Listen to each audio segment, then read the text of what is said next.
26 యేసు తన తల్లియు తాను ప్రేమించిన శిష్యుడను దగ్గర నిలుచుండట చూచి, అమ్మా, ఇదిగో నీ కుమారుడని తన తల్లితో చెప్పాను. తరువాత శిష్యుని చూచి, ఇదిగో నీ తల్లి అని చెప్పాను. ఆ గడియ నుండి ఆ శిష్యుడు తన ఇంట చేర్చుకుని, యేసు ప్రభు వారు శిలువలో మరణిస్తూ కూడా తన తల్లి బాధ్యతను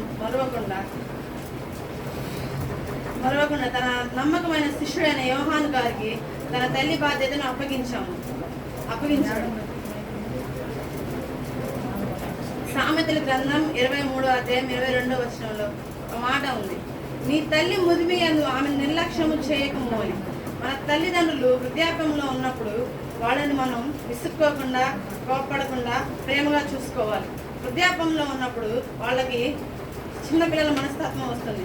మనం చిన్నపిల్లలుగా వాళ్ళు మనం చూసినప్పుడు మనల్ని విసుక్కుంటే మనం ఎంత బాధపడతామో వాళ్ళని మనం అంతే విసుక్కుంటే వాళ్ళు కూడా అంతే బాధపడతారు.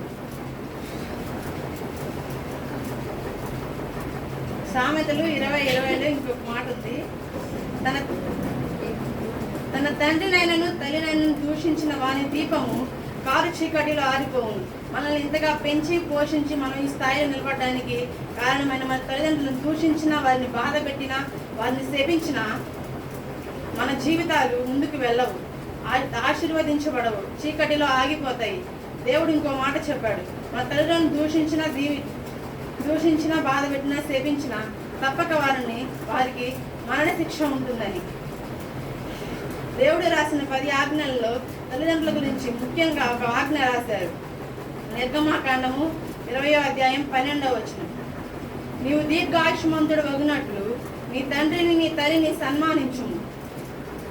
మనం ఆశీర్వదించబడాలన్నా, దీవించబడాలన్నా మనల్ని పెంచి పోషించి మనల్ని ఈ స్థాయిలో నిలబెట్టిన మన తల్లిదండ్రులని సన్మానించుకుంటూ ఎంతో జాగ్రత్తగా ప్రేమగా చూసుకోవాలి. ఈరోజు మనం ఏది విత్తుతామో రేపు అదే కోస్తాము. ఆమేన్. దేవుడి మాట ఇది